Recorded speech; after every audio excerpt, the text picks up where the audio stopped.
Wes, and today it's time to look at something kind of interesting. It is the new Freewell Kaleidoscope and Prism filters.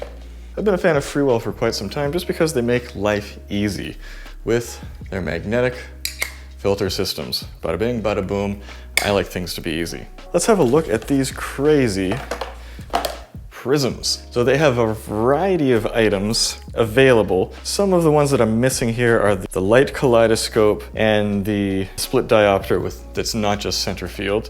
You can check those out at the link in the description below. Let's have a little fun here. So right now we're looking at Maggie. There you go. And as you can see, shooting at f1.4, we are not getting a fantastic result. So if we stop this down a bit though, so you can see our segments differentiate a little bit more. There we go.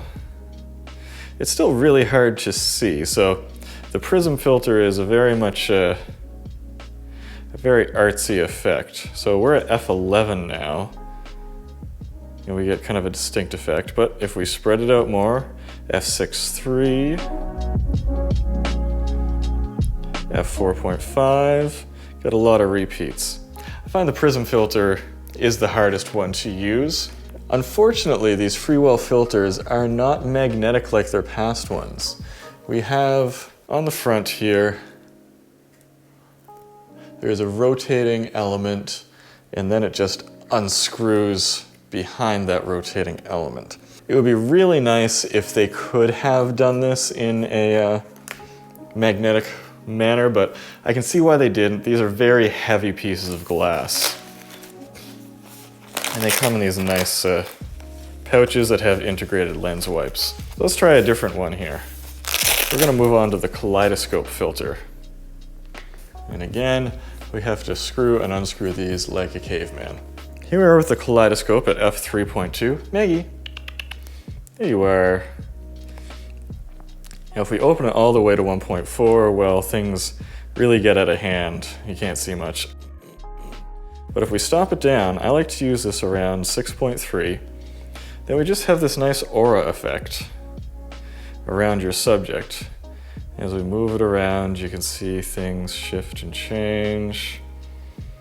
If we stop it down further, it becomes more and more focused, so the more you open it up, the more those kaleidoscope effects draw in. Oh, look at that guy. So cute. As you can see, there is a loss of contrast, but there is a surprisingly slight loss of sharpness, so it's not too bad. Obviously, you're not going for the most perfect results when you're using a filter like this. You're going for an effect. An effect we are getting. All right, let's unscrew this one and move along to probably my favorite, the split diopter filter. This is the lightest of the kit that I have. It's not quite as thick as the rest. As you can see, we can rotate our effect. So let's go all the way open again. This is f1.4, and again, at f1.4, our effect spreads out just too much. So what a diopter does is it allows sections of the frame to be at a different focal plane than the rest of the frame. But since we're all the way at 1.4, our light's spreading around too much. So let's stop it down so we can narrow this effect down a bit. Hey, Maggie. And once again, around f6.3, I prefer the effect. Maggie, look at me. Hi, Moo. Oh, there we are. And you can rotate this around to move the effect however you like. So we have edges of the frame that are completely out of focus, like you can see parts of Maggie are out of focus. And then we can change where our flares go by rotating this about, and the amount that we do it by opening or closing the aperture. If we go all the way down to f11, you can kind of see the edges of the diopter now. And just to experiment with the split diopter effect, if I put my hand in the frame here, I'm on the diopter side, my hand is mostly in focus here.